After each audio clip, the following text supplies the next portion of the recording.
on a personal note, your sweet daughter Gia just celebrated her first Yes. birthday. How did y'all celebrate the little one? Did she have her first cake? Yes, she did. She did. Yeah, it was nice, very sweet. Did she make you feel eternally youthful now?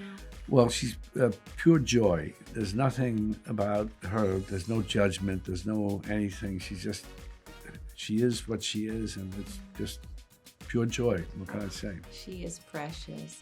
The Tribeca Festival is upon us again, guys. And the festival kicked off in 2002, so over 2 decades later, did you feel like you would be going this strong 2 decades later with this festival? No. No? No. I mean, I only thought we were doing it that one time just to bring people back downtown. Really? Yes, but I didn't realize we'd signed multi-year deals with a lot of our sponsors at the time. Anyway, here we are. Incredible. Well, well done, well done.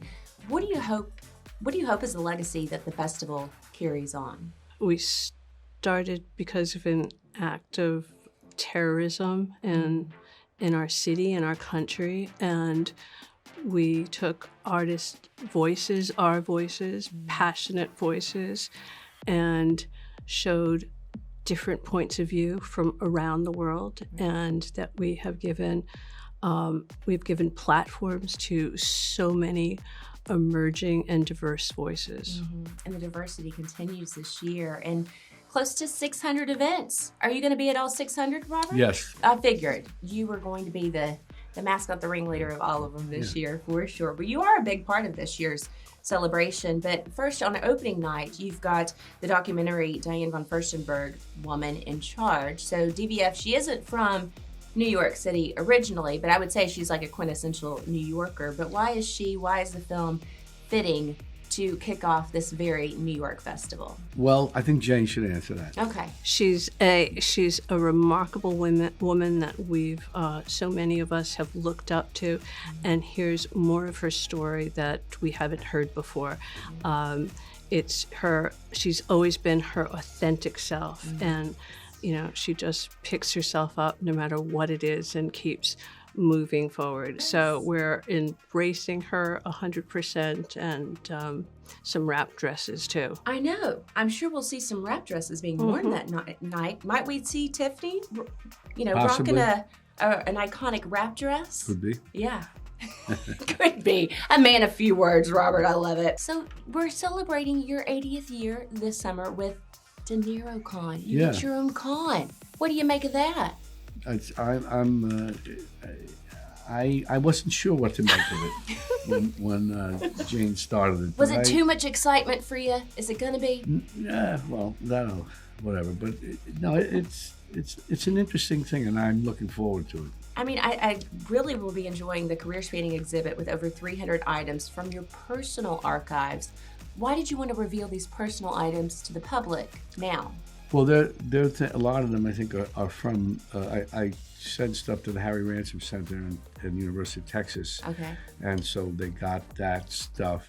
Because what happens with things, costumes, this and that, in my earlier experience was that they'd get lost, or people would take it, or this, and that would never, what you had worked on had all of a sudden would just get dispersed. And so I thought with props and this and that, so I tried to keep all that stuff over the last 30 years or longer, and I just send it there, and so they picked the things that they thought would be good for this what we're doing, what they're doing. That is so cool. Basically a De Niro museum at Tribeca. Absolutely, and his own immersive film called De Niro's New York. Wow. So that's available for the public to come and view on the 5th floor of Spring Studios, and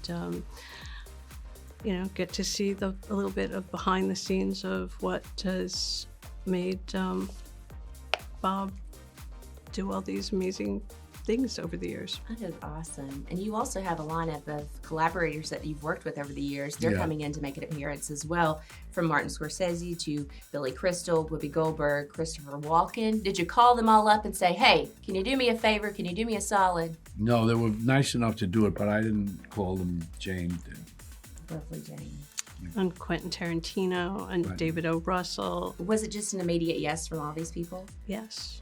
Of course. And what does it feel like to have that support, not only for the festival, But for you, Robert? It's very nice. I'm looking forward to it, and you know, it's a nice thing for all of us. The director, whether it's Marty or Quentin Tarantino or David O. Russell. It's nice to have that kind of talk all these years later about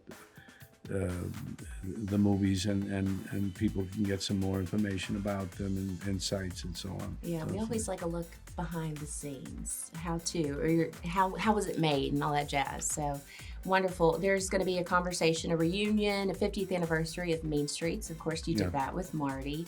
And that was the first time that you guys worked together on a film. You don't know what happened to me. I'm so depressed about other things. I can't worry about payments. You know what I mean?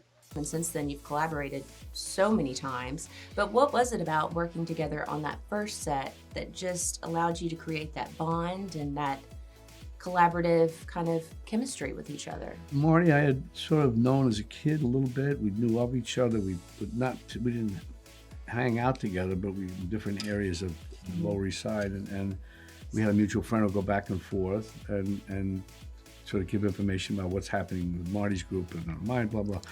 And so I was aware of him. I met him at a mutual friend's Christmas dinner years later, before we did Mean Streets. And I said, that was a terrific movie. And of course, you know all that stuff. It's great, so personal. And then he said he had this project. It was called Season of the Witch at that time, Mean Streets. And we started talking about one of the parts in that. And so that's how it started.